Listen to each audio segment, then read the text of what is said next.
Tonight on the NBC 10 Health Watch, as summer comes to an end, many women are looking in the mirror, dreading the damage that the sun has done to their skin. But doctors say getting a summer face fix isn't as hard as you think. This gorgeous skin will eventually look like this if we don't do something to intervene. Like a fortune teller, this UV picture predicts the future.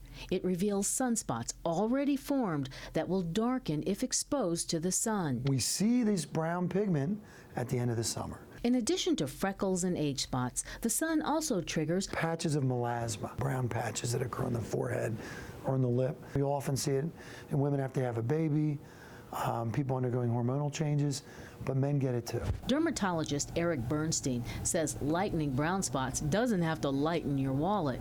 He says many inexpensive over-the-counter drugstore products will do the trick. Stuff you could buy at CVS, sure. Stuff you could buy at Walgreens. No kidding. Absolutely. And it works. And it absolutely works. Check the label for alpha-hydroxy or retinol A. That's a form of vitamin A.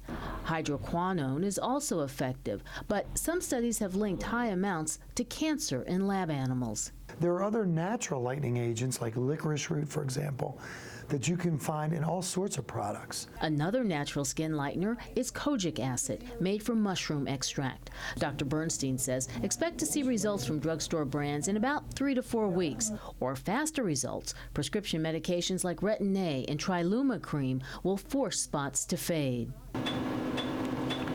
The gold standard for freckles and sunspot removal is a laser. Because it targets the pigment that sits on the top of the skin. But lasers can be pricey, costing anywhere from $300 to $650 per treatment.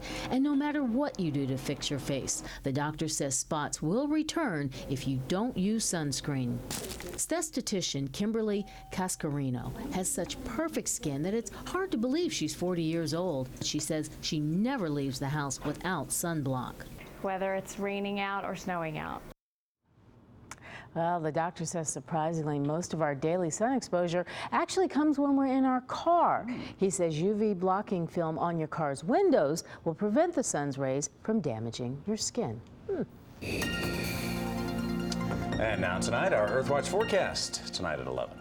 All right, here's Glenn with, boy, Glenn, the hurricanes, the heat, you have a busy week ahead of you. Yes, unfortunately, they're both not happening at the same time. As the hurricane moves past, the heat is going to go away. The hurricane's still looking pretty impressive, but not strengthening, and that's the good news. It's also not affecting any land areas directly right now. Moving northwest at 15, still 135 miles an hour, and going to cross 70th longitude here. 75 is close to Cape Hatteras and us, so watch that number, that second number in the coordinates. Now, the track of this storm so far is almost identical to Hurricane Gloria back in 1985. Look at Gloria in the yellow here, right up to this point. And then, as it goes up the East Coast, again, up toward North Carolina, very close according, this is the forecast cone of Earl.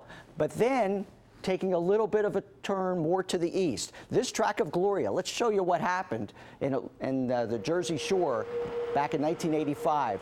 80-mile-an-hour wind gusts in Ocean City, flooding, lots of people with power outages.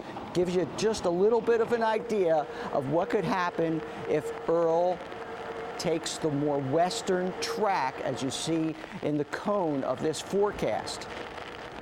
Now let's show you that. There's the track. If it takes the western side, it's still a possibility, but it's just as likely to be a couple hundred miles offshore and have little impact, but it is certainly going to hit somewhere up toward the northeast past Cape Cod. Now, our future weather computer shows some rain, especially right at the shore as we go into Friday. It's just a one-day event.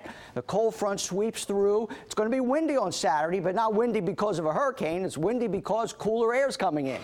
96 for the high today, 73 for the low. The record was 101, so we didn't break the record. Still warm around the city and cooler in the suburbs. It was hot at the shore today, and the ocean temperature is still very warm. It won't be quite as hot over the next couple of days. Dew points are coming up a little bit, especially down south where it's pretty humid at Dover and Cape May. Now at the shore, it's going to be pretty. pretty skies the next couple of days. It's going to be rather hot tomorrow and then more comfortable Thursday. Then Friday is the day to avoid because the weather's going to be the worst. And then Saturday is just a windy with a west wind kind of day. Again, hot at the Delaware beaches, 94 degrees on Wednesday. Now, the ragweed is high, the UV index high, and the ozone is unhealthy for sensitive individuals tomorrow. Another day with some bad air quality. Clear and mild tonight with a big temperature contrast across the region.